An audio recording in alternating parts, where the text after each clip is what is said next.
கடலூர் மாவட்டம் பாசார் கிராமத்தில் தேசிய முற்போக்கு திராவிட கழகத்தின் சார்பில் மக்கள் உரிமை மீட்பு மாநாடு 2.0 தொடங்க உள்ளது.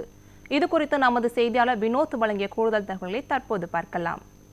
தேசிய முற்போக்கு திராவிட கழகத்தின் மக்கள் உரிமை மீட்பு மாநாடு கடலூர் மாவட்டம் வேப்பூர் அடுத்த பாசார் கிராமத்தில் நடைபெற்று வருகிறது. இந்த மாநாட்டுக்கான பந்தல் திடல் 150 ஏக்கர் திடலிலும் 50 ஏக்கர் பரப்பளவில் பந்தலும் விழா பந்தலும் 100 ஏக்கர் பரப்பளவில் பார்க்கிங் வசதி ஏற்படுத்தியுள்ளது.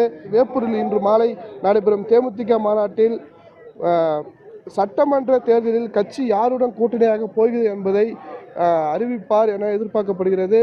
மேலும் இந்த மாநாடு 2.0 அதாவது கட்சியினிடையே ஒரு முக்கியமாக பார்க்கப்படும் இந்த மாநாடு இருக்கிறது. இந்த மாநாடு நடைபெறும் பகுதி முழுவதும் கட்சி கொடிகள், பதாகைகள், பேனர்கள், தோரணங்கள் என விழாக்கோலத்தில் மின்னுகிறது. இந்த மாநாட்டில் ஆயிரக்கணக்கானோர் பங்கேற்பார்கள் என்று கணிக்கப்பட்டதால் குடிநீர், கழிப்பிடம், மருத்துவம், வாகன நிறுத்தம் உள்ளிட்ட அடிப்படை வசதிகள் ஒழுங்குபடுத்தப்பட்டுள்ளது. இருசக்கர வாகனங்கள், கார்கள், வேன்கள் என ஒவ்வொரு வகை வாகனத்திற்கும் தனித்தனியாக பெரிய நிறுத்துமிடங்கள் தயார் செய்யப்பட்டுள்ளனர். மாநாடு திடல் சுற்றியுள்ள சாலையோரம் தேமுதிக தோரணங்களால் அலங்கரிக்கப்பட்டது. அப்பகுதி முழுவதும் கொண்டாட்ட சூழல் நிலவுகிறது. முக்கிய மாநாடு மாலை 6 மணிக்கு துவங்கும். அதில் பிரேமலதா விஜயகாந்த் தலைமையேற்று உரையாற்றுகிறார்.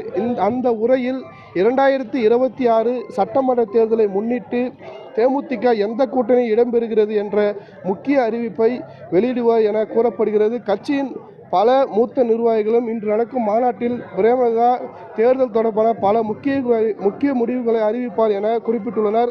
கடந்த 2 மாதங்களாக கூட்டணி குறித்து எழுந்த கேள்விகளுக்கு பிரேமலதா எப்பொழுதும் ஜனவரி 9ஆம் தேதி மாநாட்டில் அறிவிப்போம் என கூறி வந்ததால் இன்று நடைபெறும் இந்த மாநாட்டு அரசியல் ரீதியாக மிகப்பெரிய முக்கியத்துவம் கிடைத்துள்ளது. இதனால் தேமுதிக மீண்டும் அதிமுக கூட்டணியா அல்லது திமுக கூட்டணியா என பெரிதும் எதிர்பார்க்கப்பட்டு வருகிறது. இந்த மாநாடானது விஜயகாந்த் அதாவது தேமுதிக கட்சியின் தலைவரும் முன்னாள் தமிழ்நாடு சட்டமன்ற எதிர்க்கட்சி தலைவருமான விஜயகாந்த் மறைவுக்கு பிறகு நடைபெறும் முதல் மாநாடு என்பதால் கட்சியினரும் அரசியல் கட்சியினரும் பொதுமக்களும் மிகுந்த எதிர்பார்ப்போடு காத்துக்கொண்டிருக்கிறார்.